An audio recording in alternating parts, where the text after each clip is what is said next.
इस ज्योतिर्लिंग के दर्शन पूजन तथा वहां स्नान करने से भक्तों को लौकिक फलों की प्राप्ति होने के साथ साथ अचल शिव भक्ति और मोक्ष की प्राप्ति हो जाती है। उनकी प्रार्थना सुनकर भगवान शिव ने ज्योतिर्लिंग के रूप में वहां वास करना स्वीकार किया। आज हम पांचवें ज्योतिर्लिंग केदारनाथ, श्री केदारनाथ ज्योतिर्लिंग के बारे में छोटी सी कथा कहेंगे। पुराणों एवं शास्त्रों में श्री केदारेश्वर ज्योतिर्लिंग की महिमा का वर्णन बारंबार किया गया है। यह ज्योतिर्लिंग पर्वतराज हिमालय की केदार नामक चोटी पर अवस्थित है। यहाँ की प्राकृतिक शोभा देखते ही बनती है। इस चोटी के पश्चिम भाग में पुण्यमती मंदाकिनी नदी के तट पर स्थित केदारेश्वर महादेव का मंदिर अपने स्वरूप में ही हमें धर्म और आध्यात्म की ओर बढ़ने का संदेश देता है। चोटी के पूर्व में अलकनंदा के सुरम्य तट पर बद्रीनाथ का परम प्रसिद्ध मंदिर है। अलकनंदा और मंदाकिनी ये दोनों नदियां नीचे रुद्रप्रयाग में आकर मिल जाती हैं।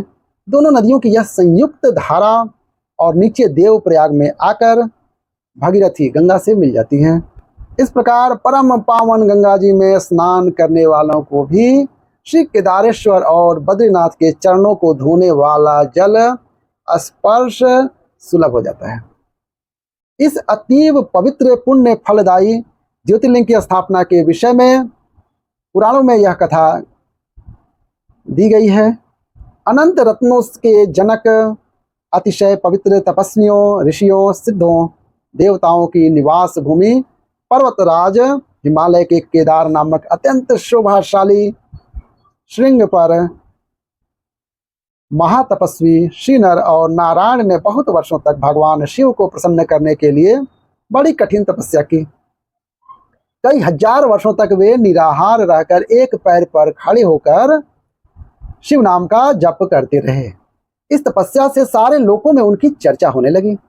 देवता, ऋषि, मुनि, यक्ष, गंधर्व सभी उनकी साधना और संयम की प्रशंसा करने लगे।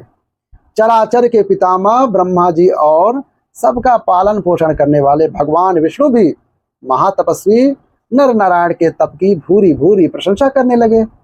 अंत में अवधरदानी भूत भावन भगवान शंकर जी भी उनकी इस कठिन साधना से प्रसन्न हो उठे। उन्होंने प्रत्यक्ष प्रकट होकर उन दोनों ऋषियों को दर्शन दिया। नर और नारायण के भगवान भोलेनाथ के दर्शन से भाव विह्वल और आनंद विभोर होकर बहुत प्रकार की पवित्र स्तुतियों और मंत्रों से उनकी पूजा अर्चना की। भगवान शिव के अत्यंत प्रसन्न होकर उनसे वर मांगने को कहा। भगवान शिव की यह बात सुनकर उन दोनों ऋषियों ने उनसे कहा, देवाधिदेव महादेव, यदि आप हम पर प्रसन्न हैं तो भक्तों के कल्याण हेतु आप सदा सर्वदा के लिए अपने स्वरूप को यहाँ स्थापित करने की कृपा करें। हर हर महादेव। आपके यहाँ निवास करने से यह स्थान सभी प्रकार से अत्यंत पवित्र हो उठेगा। यहाँ आकर आपका दर्शन पूजन करने वाले मनुष्यों को आपकी अविनाशिनी भक्ति प्राप्त हुआ करेगी।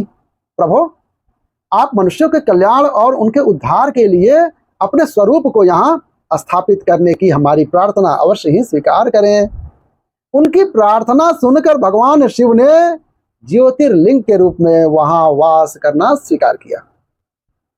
केदार नामक हिमालय पर्वत पर, हिमालय श्रृंग पर अवस्थित होने के कारण इस ज्योतिर्लिंग को श्री केदारेश्वर ज्योतिर्लिंग के रूप में जाना जाता है। भगवान शिव से वर मांगते हुए नर और नारायण ने इस ज्योतिर्लिंग और इस पवित्र स्थान के विषय में जो कुछ कहा वह अक्षरशः सत्य है। इस ज्योतिर्लिंग के दर्शन पूजन तथा वहां स्नान करने से भक्तों को लौकिक फलों की प्राप्ति होने के साथ साथ अचल शिव भक्ति और मोक्ष की प्राप्ति हो जाती है। छोटी सी कथा थी भगवान श्री केदारनाथ ज्योतिर्लिंग की। कथा कैसी लगी? अच्छी लगी तो महादेव के लिए एक प्यारा सा लाइक दे दीजिएगा और हमारे चैनल को सब्सक्राइब कर लीजिएगा। जी हाँ, सब्सक्राइब करते समय नीचे यहाँ घंटी मिलेगी एक, उस घंटे को दबा के काला कर दीजिएगा ताकि हमारे जो भी कथा के वीडियो मिलेंगे आपके पास तुरंत उसका नोटिफिकेशन आएगा और आप उसे देखकर लाभ उठाएंगे। यही समाप्त करते हैं। हर हर महादेव।